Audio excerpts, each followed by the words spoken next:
Hello everybody, it's Crazy Logics 007 on YouTube, Crazy Logics in the forum, and everybody else calls me Damon. I am refoaming a couple of old Hollywood SoundLab 10-inch subs. Most of this will be with some music in the background because there's not much to say here.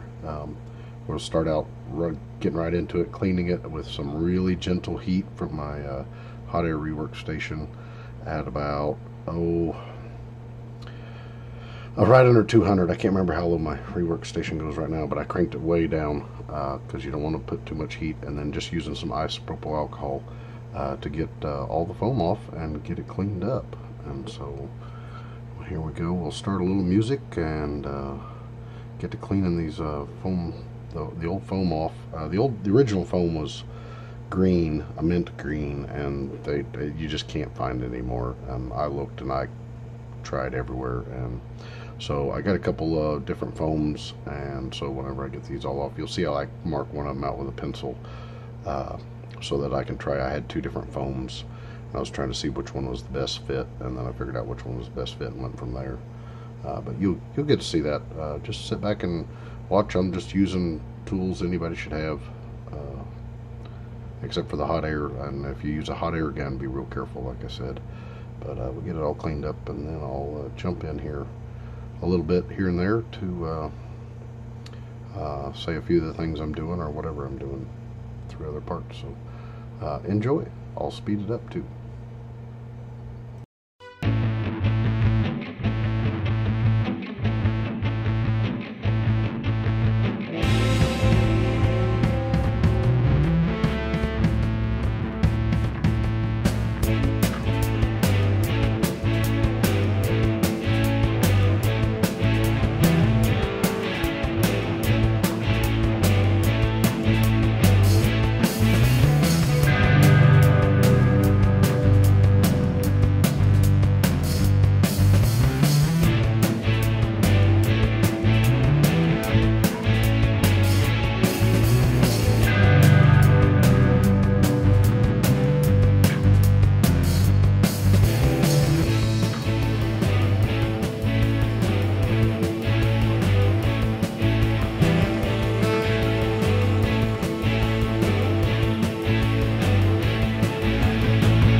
Okay, we got the old foam all cleaned up. It's cleaned up on the inner edge here real good because that's where we'll be gluing it later, but we're ready to put the foam ring on.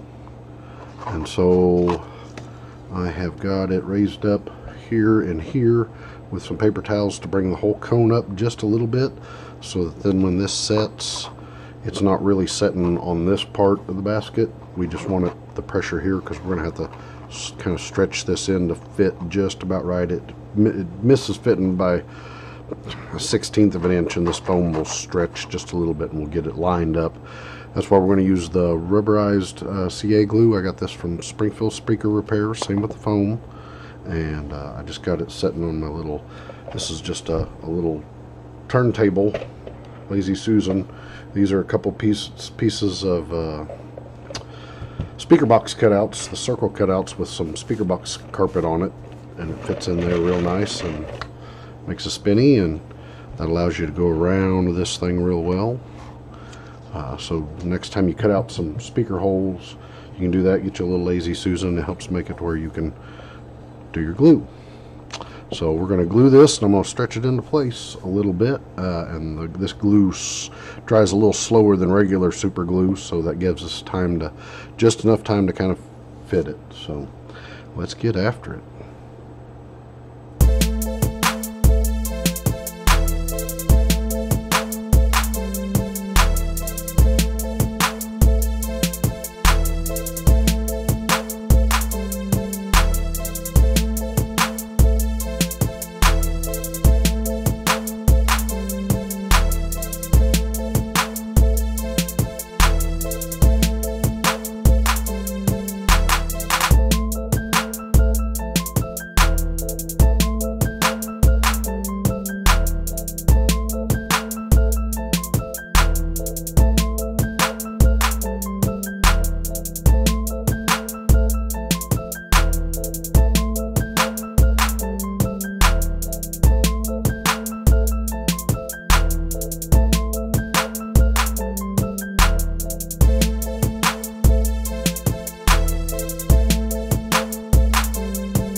Okay, this is actually the second woofer. It's going to need its Hollywood a little touched up. I did a little experiment on the O's, and they turned out pretty good. I'm going to touch them up a little more. But this one's already got the surround glued, and I've cleaned it up here at the edge where this foam's going to be gluing. I guess there's a little bit of residue around here, but that doesn't matter. The foam doesn't glue right to that, and then the gasket will set down over it. So as long as it's cleaned up enough. Now on real high powered woofers and stuff, a lot of places recommend you grind that away for the glue to grip better for long excursion. This is an old school woofer. It's not got the correct color surround. It should be green. There's actually a little green residue there. I'm just restoring it to where they work because I want to use them because they're really cool and they fit my truck and they sound really good. So to do the outside surround, we're going to be using E6000. Since we didn't take the center cap out, we need to center it. So I've got it wired. It's a dual voice coil, so I've paralleled the coils, and then I've got my signal generator ran up here to my signal generator, and so I'll turn it on, and you can see that you can hear that.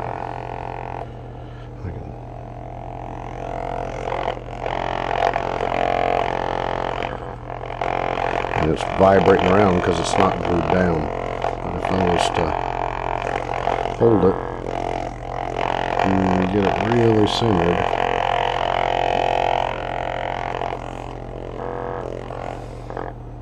about right there. So when I glue this down, I need to get this is helping me center it, running the signal into it. That's making it go in there, and you can tell when you get it just about right.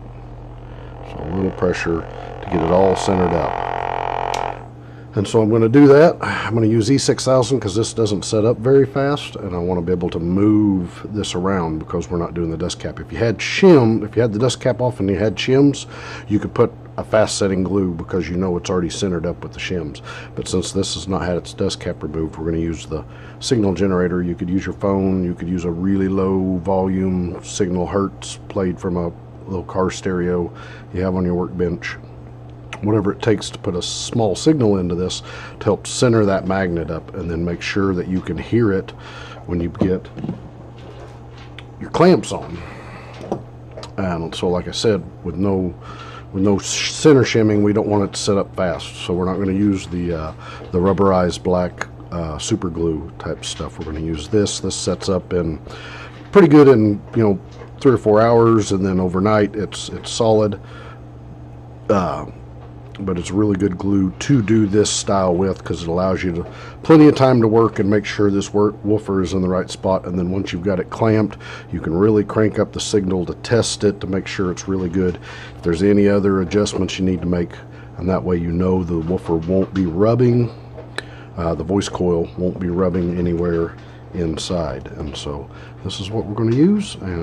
Cue the music while I do this, and I may pop back in once we've got it glued and kind of clamped, and show you the serious vibration where it's been pushed in and going. Like I said, I tried to show you there a little bit.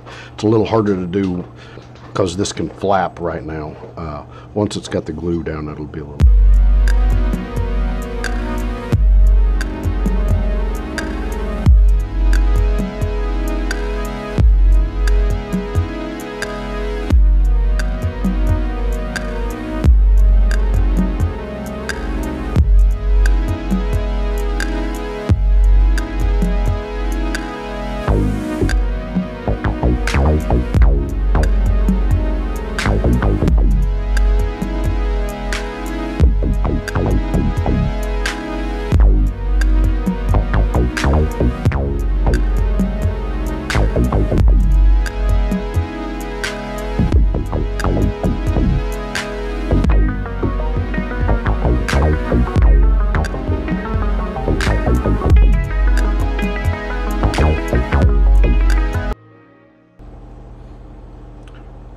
Okay, so I've got it on.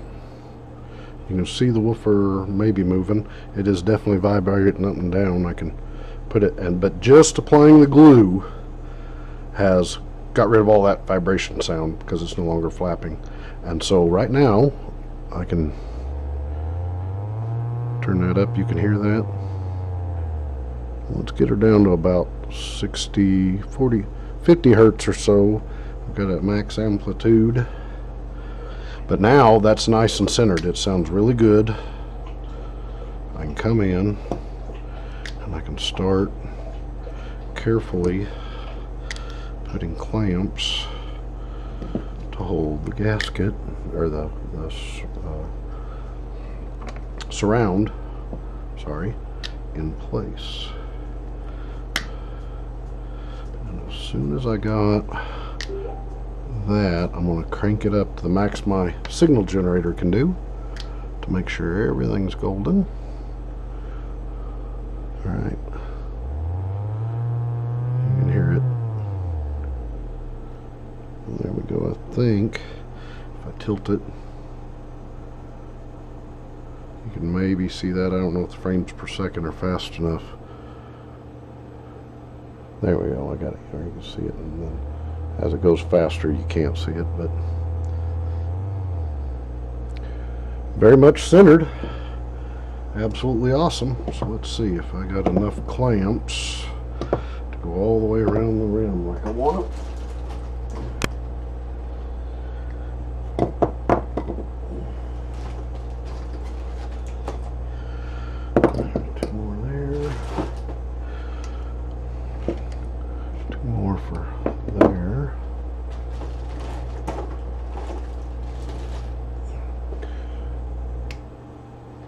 Go ahead and turn it off. 1, 2, 2. Looks like I'm short a couple of these big clamps, but I've got these little ones, so I'm going to go ahead and I'm going to turn my signal generator back on, just because I want to make sure when I'm clamping this I don't accidentally pull it off to the side.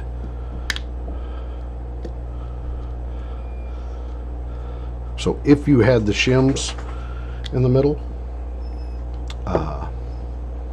you could actually go ahead and glue down your gasket and clamp onto it, because you know it would be centered up still, and so that all that glue could dry at one time.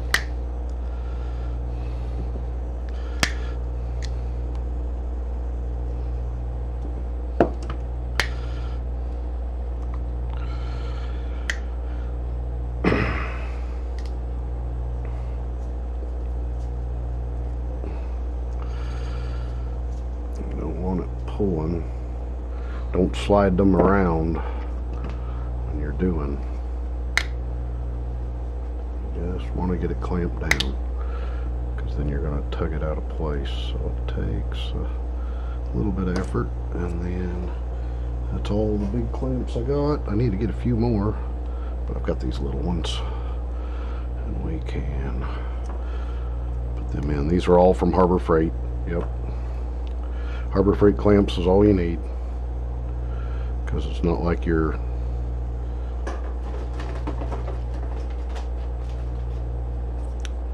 holding something together for life. You're just doing a little surround glue, and that will do it.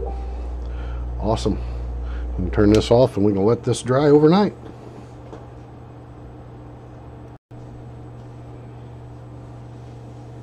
Okay, our E6000 should have set up pretty good by now.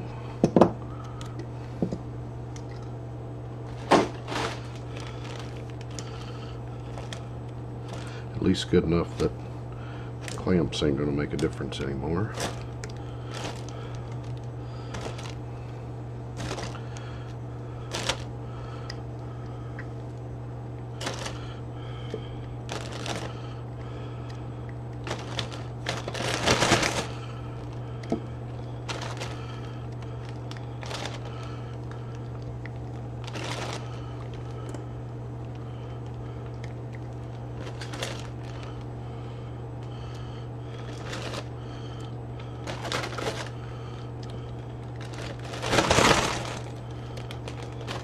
If you wonder what the rattling is, it's my bag.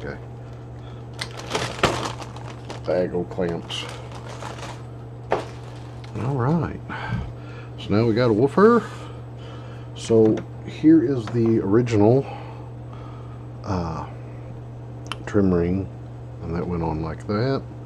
And you notice that the basket has 8 holes, but the original ring only has slots for 4 of the screws.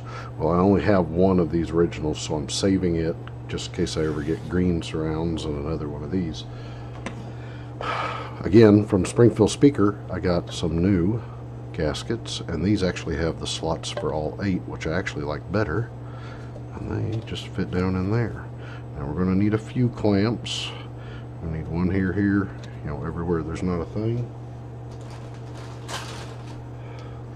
So we need 4 here, and we'll get another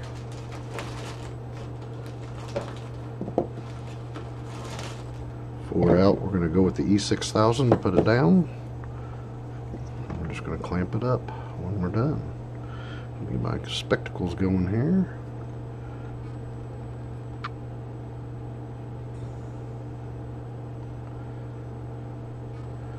So I'm putting glue right on that highest part and kind of rubbing it both ways. That's going to help seal down that edge a little bit, just in case, but the glue really sticks to the foam surround part.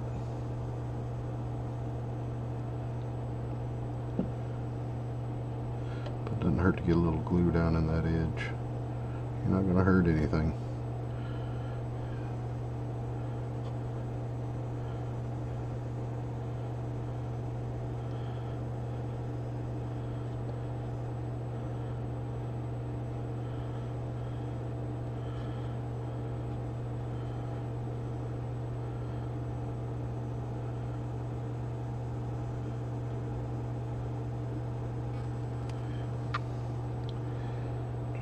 So we'll take our time to make sure we got the shiny side up. Get this positioned. Make sure. Oh, sorry, I bumped the camera. Make sure it looks good.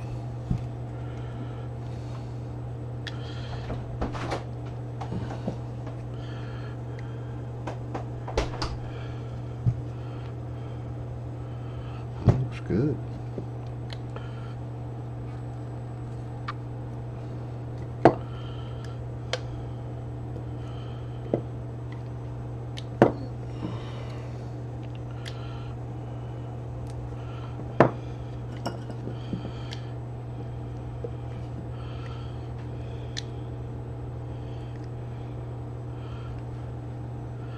Everything looks like the gap is about the same everywhere.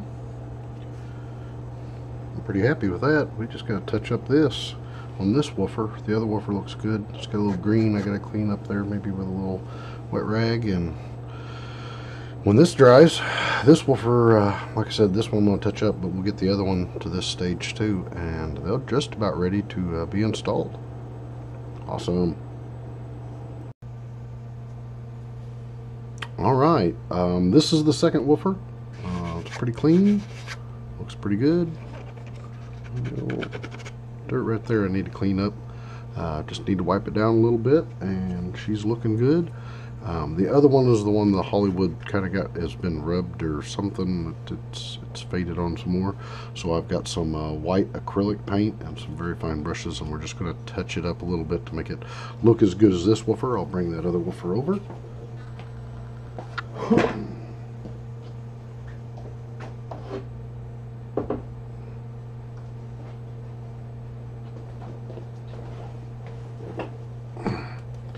And there it is, and you can see with the H and the O and the L. The O's were just as bad as this O.